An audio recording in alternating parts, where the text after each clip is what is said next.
प्रकार का काम चल नहीं सकता। एक तरफ सीमा पर बैठे हुए जवान, खड़े हुए जवान जो देश की सीमाओं की रक्षा करते हैं, और दूसरे खेत में डटा किसान। ये दो भारत के आधार है। जय जवान जय किसान। उसमें अटल जी ने जोड़ दिया जय विज्ञान, और मोदी जी ने जोड़ दिया जय अनुसंधान। अब पाक की तो, पाकिस्तान की तो किस्मत खराब थी, उधर ही बैठा हमसे कर तो दिया पहलगाम में, लेकिन बाद में ऐसा सबक सिखाया आतंक के अड्डे भी तबाह। हमने निर्दोष नागरिकों को बाहर नहीं किया, हमने सेना पर भी हमला नहीं किया, आतंक के अड्डे तबाह किए। लेकिन हम क्या करें, पाकिस्तान ने अगर दिखा दी ड्रोन मिसाइल, तो हमारी सेना ने बच्चों के खेल की तरह मिसाइल फिसाइल गिरा दी, टुकड़ों से बच्चे खेल रहे हैं आजकल हमारे कई जगह। लेकिन गलती ऐसी की सजा तो भुगतनी पड़ेगी। मैं मोदी जी को धन्यवाद देता हूं, सिंधु जल समझौता इंस्टिगेट कर दिया। सिंधु नदी का पानी, सिंधु, चिनाव, झेलम अन्यायपूर्ण समझौता था किसान भाइयों। पानी हमारा, नदियां हमारे यहां से बहती, ग्लेशियर हमारे यहां, और पानी लेगा पाकिस्तान। 80% पानी पाकिस्तान, 20% हिंदुस्तान। और केवल पानी नहीं दिया, नेहरू जी ने पैसे भी दे दिए। 83 करोड़ रुपया ले जाओ, नहर बनाओ, पानी ले जाओ। इस सब अन्याय नहीं हो सकता कुछ किसानों के साथ। हमारा पंजाब, हरियाणा, राजस्थान, हिमाचल, जम्मू कश्मीर, कल में जम्मू कश्मीर में था बॉर्डर पे, जो किसान थे उनकी तकलीफ सुनने गया था मैं। सीमाओं पर जो लड़ते और पहला बार झेलते हैं।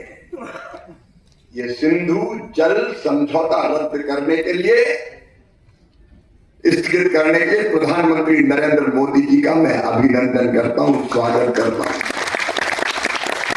अब ये पानी हमारे देश में आएगा और हरियाणा तक पानी की लहर चलेगी, चिंता मत करना। इस पानी का उपयोग अब भारत करेगा अपने किसानों के लिए, अपनी खेती के लिए। लेकिन आज हम आपके बीच में क्यों आए? विकसित कृषि संकल्प अभियान नाटक नहीं है बहनों भाई, ये अंतरात्मा से निकला है, तरफ से निकला है। मोदी जी, प्रधानमंत्री जी का संकल्प है विकसित भारत। लेकिन विकसित भारत किसानों को आगे बढ़ाया नहीं हो सकता।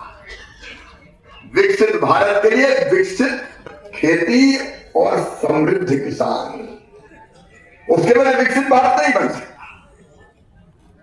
और इसलिए हमने तय किया कि उत्पादन बढ़ाना है, आय बढ़ाना है किसानों की, उत्पादन बढ़ाना है, लागत घटाना है, उत्पादन के ठीक दाम देना है, नुकसान हो जाए तो भरपाई भी करना है। मैं हरियाणा की सरकार को, मुख्यमंत्री नायब सिंह जी को और आपको कृषि मंत्री जी, पूरी टीम को आपको बधाई देता हूं। आपने भावांतर पर भुगतान की योजना चालू की है। अगर एमएसपी का रेट ना मिले तो मार्केट रेट और एमएसपी के रेट के बीच का अंतर किसान के खाते में डाल दो, ताकि किसान के नुकसान की भरपाई हो जाए। सही दाम देने पड़ेगा। पसेरी की कीमत, और अभी जो मिनिमम सपोर्ट प्राइस घोषित की है, उसमें उत्पादन की लागत पे कम से कम 50% मुआवजे देंगे मुनाफे के साथ। मैं वो बातें जो राणा जी के नहीं दोहराऊंगा, और रेट जो आपको महिपाल जी ने बताया कि इतने से इतनी होगी, वो नहीं दोहराऊंगा, उसकी जरूरत नहीं, क्योंकि आप सुन चुके हैं। लेकिन अभी भी बहुत गुंजाइश है खेती को विकसित करके लाभ कमाने की। देखो, एक तरफ तो खेतों में किसान बैठा है अपना, और दूसरी तरफ हमारा कृषि विभाग का मामला राज्य सरकार का है, केंद्र सरकार का है, वैज्ञानिक है, यूनिवर्सिटी है, कॉलेज है, कृषि विज्ञान केंद्र है। मैंने देखा कि हमला बहुत बड़ा है, लेकिन कई जगह किसानों का कृषि विभाग से कोई संबंध ही नहीं है। वैज्ञानिक रिसर्च कर रहे हैं, शोध कर रहे हैं, अनुसंधान कर रहे हैं, लेकिन वो रिसर्च सही है तो किसान के पास पहुंचना चाहिए, रियल टाइम में पहुंचना चाहिए। एक तरफ वैज्ञानिक बैठे हैं लैब में, किसान काम कर रहा है खेत में। अब ये लैब और लैंड मिलते ही नहीं थे कई बार, तो हमने सोचा कि देखो भाई 16,000 वैज्ञानिक है भारत के पास, कृषि विभाग के पास 16,000। मैंने कहा 16,000 अगर निकल पड़े कृषि विभाग के अमले के साथ और गांव गांव पहुंच जाए तो हमारा किसान खेती की दशा और दशा दोनों बदल के हिंदुस्तान ने पूरे दुनिया को खिला दिया। और इसलिए अभियान चलाया, 2170 टीमें बनाई, सारे वैज्ञानिक आज गांव गांव जा रहे हैं, 19 तारीख से निकले। कल रात को मैंने समीक्षा की, कल रात तक हम 8,100 से ज्यादा गांव में हमारे वैज्ञानिक पहुंच चुके थे। केवल 2 कार्यक्रम, एक सवेरे करते हैं, एक शाम करते हैं, और 2-3 घंटे किसानों से चर्चा। कैसे नई टेक्नोलॉजी, अब वो जाते हैं तो पूरी कुंडली लेके जाते हैं कि माटी कैसी है, जलवायु कैसा है, कौन सी फसलें बोई जाती, माटी में कौन कौन से पोषक तत्वों की कमी है, जिंक कितना है, पोटास कितना है, ऑर्गेनिक कार्बन कितना है, अलग अलग तत्व कौन से, और खाद उसको देख के कौन सा डालना चाहिए, कौन सी फसल की कौन सी किस्म, और उसके लिए कौन सा बीज। अब ये ढंग से किसानों को बताओ भाई जाके, तो वैज्ञानिक पूरी कुंडली गांव की और अगल बगल के गांव की लेके जा रहे हैं, पहले से तैयारी करके कि ये चीजें तो किसान को यहाँ फलानी फसल बोनी चाहिए। अगर कपास खत्म ही हो गया, पहले बहुत कपास होता था, कपास मिशन लॉन्च किया भारत सरकार ने, कैसे उसके साथ कपास मिशन का लाभ उठाए हमारे किसान। ये वैज्ञानिक गांव गांव जाके बता, कृषि विभाग क्या करेगा भाई? कृषि विभाग का काम ही किसानों की सेवा है, तो दफ्तर में काय को बैठो, खेतों में बैठो, किसानों में बैठो, जाए गांव गांव सब। और इसलिए हमले निकले हुए हैं, आपको ये बताएंगे कि कौन सी फसल उचित रहेगी। अभी डायरेक्ट सीडिंग की बात हो रही थी, ये प्रयोग किया हुआ है, पता धान रोपते हैं तो पानी कितना भरना पड़ता है। ये जो डायरेक्ट सीडिंग वाली एक वैरायटी विकसित की है, 20 दिन पहले आ जाती तो पानी भी कम लगता है, मीथेन गैस का उत्सर्जन भी कम होता है। मैं लंबी बात नहीं करूंगा, लेकिन ये सारी बात ढंग से तो किसान को बताएं। और ये गांव गांव ये कृषि विभाग का हमला जा रहा है, फिर हमने कहा ये किसानों की सुनो भी, रिसर्च कर रहे हैं कहा, ICR में, दिल्ली में, करनाल में, सब जगह रिसर्च हो रही है। हमारे वैज्ञानिकों में टैलेंट है, क्षमता है, प्रतिभा है।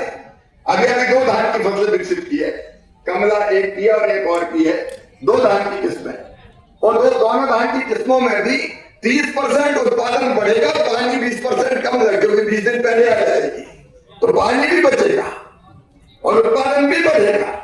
लेकिन हम रियल टाइम में जाके किसानों को बताएंगे भैया फलानी इस पद्धति से ये चीज लगा। इसलिए बना है विकसित कृषि संकल्प अभियान आपकी सेवा के लिए, ताकि उत्पादन और बढ़े और लागत और घटे।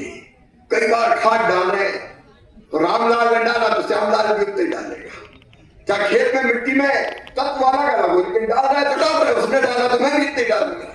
कई बार फालतू डाल रहे हैं, खाद थोड़ी पैसे नहीं डाल रहे हैं लोग, उसे कोई फायदा नहीं, जमीन को नुकसान हो रहा है।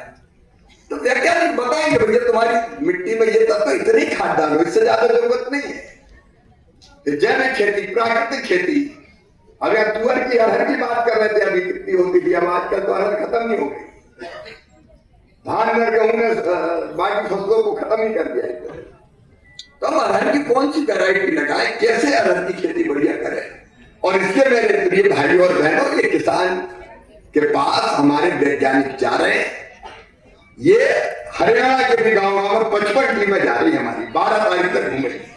मैं आपके माध्यम से आपको भी कहना चाहता हूं, और आपके माध्यम से पूरे हरियाणा के किसान भाइयों बहनों को, पूरे देश के किसान भाइयों बहनों को कहना चाहता हूं, जब आपके गांव में वैज्ञानिकों की टीम आए तो इनके साथ बैठिए, अपनी समस्या बताइए, सवाल पूछिए, और वैज्ञानिक मित्र भी पूरा फर्ज और धर्म समझ के जाए।